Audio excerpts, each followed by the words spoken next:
So Once Upon a Time is back, and I have to say, Hyperion Heights really didn't disappoint me, which is really good because there was a lot going against it. I was very nervous about this episode, but I ended up really enjoying it. Now, there's a couple things I didn't like about the episode, but I think that's, how fans typically view things. There's things we always really like, and there's things we don't like. It's just how fans are. I mean, I like every Marvel movie, but there's things in Marvel movies I don't like.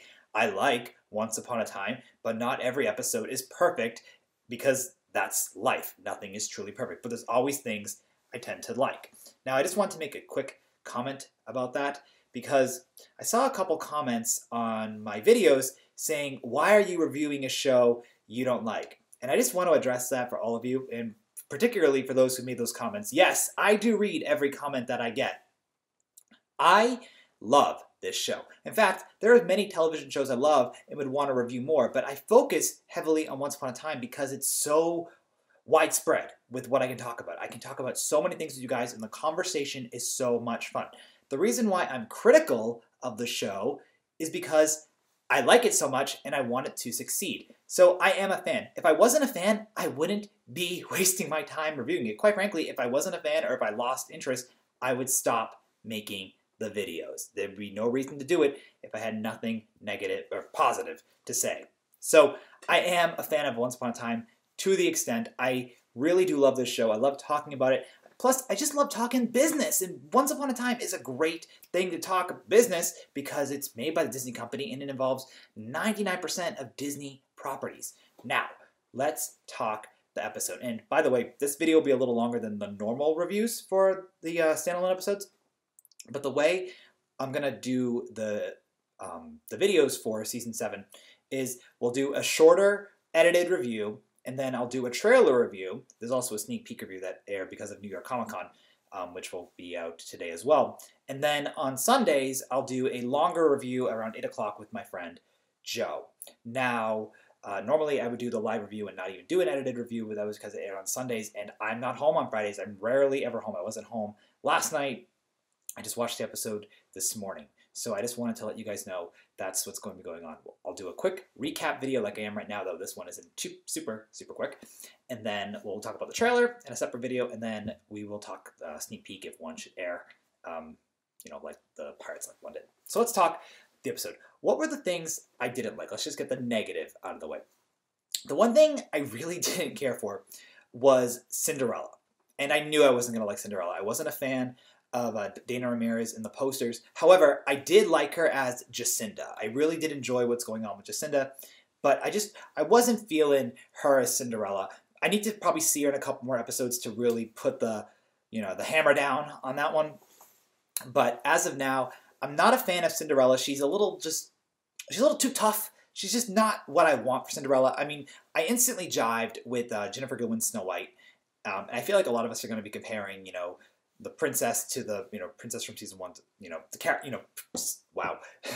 Cinderella, is the princess here, the classic one, and Snow White was the classic one in seasons 1 through 6. So I feel like a lot of people are going to be doing comparisons to similar characters. So, I don't know, I instantly connected, or not connected, I understood Snow White's story, but I wasn't a fan of Mary Margaret, in all honesty. So here it's the reverse. I'm not a fan of Cinderella, but I am a fan of Jacinda. In fact, I really do like her quite a bit. Another character I didn't like, and I also didn't bother to give her own photo, was Lucy. I knew I wasn't going to be a fan of Lucy. She's very too close to Henry.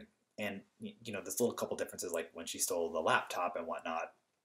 But I don't know. I'm not feeling Allison Fernandez as Lucy. However, in her small appearance, Makia Cox, loved it. I loved her as Sabine, and I loved her as that very, very tiny cameo of Tiana. I thought that was fantastic. So I'm really enjoying just the presence that she gives off. I cannot wait to see her standalone episode where we're really going to see her backstory play out. So I really did like Jacinda, and Makia Cox, totally good. Now, for another character that I really loved, Alice. Alice is fantastic. Rose Reynolds, I talked about, has amazing face acting. I saw a couple comments where you guys agree with me. I love that. And I have to say, I really love what Rose Reynolds is doing. I love how Alice is talking. I love how she approached Henry after she essentially drugged him, which was awesome. It was hilarious. And I really just love what's going on. I'm really curious to see her relationship with Henry blossom, and I'm really curious to see her relationship with Rumpelstiltskin. Now, Rumple is someone else I'm not a fan of, which you guys know I'm not a fan of Rumpelstiltskin. It makes sense that they're keeping Robert Carlyle. He's just a really well-known actor. He's great for publicity purposes. But when we went to his alley where he was beating up someone or, Chinese torturing them, I was like, ugh, obviously Rumple's doing something bad. But then when he looked at Alice, I was curious if his memories were affected. I'm also really curious how he knows Alice, and if this is not a version 2 Alice, if this is the just a recast from I forget the actress that played Alice in and Once Upon a Time in Wonderland. But I think she's a recast, just because she's connected to Rumple. So I love that. I like the relationship that Alice and Rumple have at the moment. I'm really curious to see that flesh out. I'm really curious to see Alice and Henry's relationship, but Rumpelstiltskin, again, not a huge fan of, especially at the end of the episode where we obviously all knew this from the trailers and whatnot, where Hook came up to shake Rumple's hand. I was like, great. Now, the enemies are going to be working together. That's fantastic. I just can't wait to see that play out. It's going to be awesome.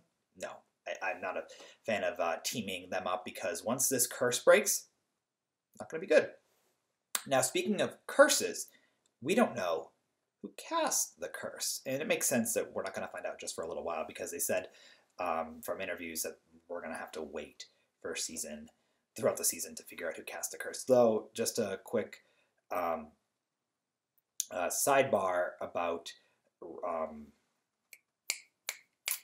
what the heck was I going to do a sidebar on? Never mind.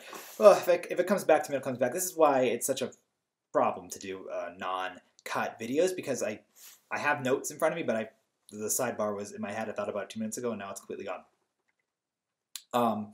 But let's go back to who possibly cast the curse. I remember. This is why also these videos are fun, because you guys get to literally see me think on the spot and struggle. So, Vladimir Zvor, whatever. Vladimir, who was an unknown actor, he essentially is an unknown actor, and he had an unknown role for this episode. I thought he was going to be either Prince Naveen, or he was going to be Dr. Facilier. Now, Dr. Facilier is actually cast for Season 7, but I don't think it's him, because his role was essentially being Weaver's thug. And I was like, all right, well, I guess that's out of the waters, or that's gone. So I'm really curious to see, I doubt Vladimir's going to have a stronger role, but I'm really curious to see who Dr. Facilier is going to be played by. Now, back to what I was originally saying, as to whom cast the curses. We don't know yet, but I love Lady Tremaine, because I'm assuming that somehow she's involved with the curse. I love Victoria Balfrey, and I love Lady Tremaine. I think she's very chilling, though she's very Devil Wears Prada-esque. I really did love the Miranda Priestley type vibe that she was giving off. Also with the shoes in the beginning, that was actually very reminiscent of Desperate Housewives. If any of you are fans of Desperate Housewives, it was Victoria Belfray's entrance into her building was very similar to how Catherine Mayfair did her entrance in Season 4 and Season 8 of Housewives. So I really love the venom that she's given off as both Victoria Belfray and as Lady Tremaine. I really do love it. Adelaide Keene as Drusilla, I need to see more of. She's playing essentially a millennial who's kind of snotty and bratty in both, Hyperion Heights and the Enchanted Forest version 2. She's fine. Like, I have no issue with the role or the character. I just need to see more to, really talk more about her. Though I am excited to see more of Drusilla. I think that she has a lot to offer, especially since, she seems to be kind of not abused, but on her mom's bad side. So I'm curious to see why she's on the bad side. And then, last but not least, I really liked Henry. I thought Henry was really, really cool here. Andrew J. West is a fantastic actor. I really love him, and I'm really looking forward to seeing more of him. Though I did love when Alice said, you cannot butt into other people's stories, because that is not good, because bad things happen. Also, his interactions with Ronnie were perfect, though I felt so bad that he didn't know Ronnie was his mother, and I am really curious to see Regina get her memories back and be like, wow, Henry, you're a man. What happened here? Now, last thing I want to say is I have been saying for a while that Once Upon a Time didn't need Josh Dallas, Jennifer Goodwin. I really stand by that. I think in a supporting role, it would have been best for them. However, I do think that Once really does need Jennifer Morrison, and I really felt her absence. Without Jennifer there, it feels off to a point that I'm like really concerned of what's going to be going on with the show. Like A Pirate's Life, I have a lot of expectations, and apparently it's like her bow out, and also, you know, poor Hook. His story in this episode was really lackluster. He's forming a friendship with Henry, which is great, but you know, he'll shine more next week. So it wasn't bad. It just wasn't the shine because we're shining light on Drusilla and Cinderella and Lady Tremaine here. So I understand why he was really cast out. But back to Emma, I really do understand, or really do feel, the absence of Jennifer Morrison. And I'm really scared for A Pirate's Life because I love Jennifer Morrison. I met Jennifer Morrison. I think she's a sweetheart. She's such a talented actress. And I'm really curious to see how she's going to be essentially cast out of the show because, like, I really feel the lack of her there. I know Henry's supposed to take on her role, but Once Upon a Time, for me, it was always essentially like the Emma and Regina show, with Emma playing one side of the coin and Regina playing the other. And to not have essentially half that coin there is tough for me. So overall, I really did enjoy the episode. Like I said, there was a few things I disliked. There's a lot of things I did like. So it was a good, enjoyable episode. I'm really curious what you guys have to say about it in the comments below. We'll have a long discussion, probably at least half an hour, talking about Season 7, Episode 1, Hyperion Heights, on Sunday at 8 o'clock Eastern Standard Time. So thank you guys for tuning in to this review. Thank you for enjoying, or thank you for watching. I really appreciate it. I hope you had a fun time seeing me, you know, have to think several times. And also, a lot of you are asking where I got this coat. I got it from Wilson's Leather. So it's just a standard store to buy leather jackets. You can get tons of them. I have a blue one, a black one, and obviously this red one, all from there. They always have sales, so you can get it real cheap. This is the men's version of it. It's not, the women's have actually a tighter version of the jacket, and they're really nice. So anyway, share your thoughts about the episode in the comments below. Make sure to tune in for the live review at 8 o'clock on Sunday Eastern Standard Time. And thank you for watching. We'll talk soon. All right, guys.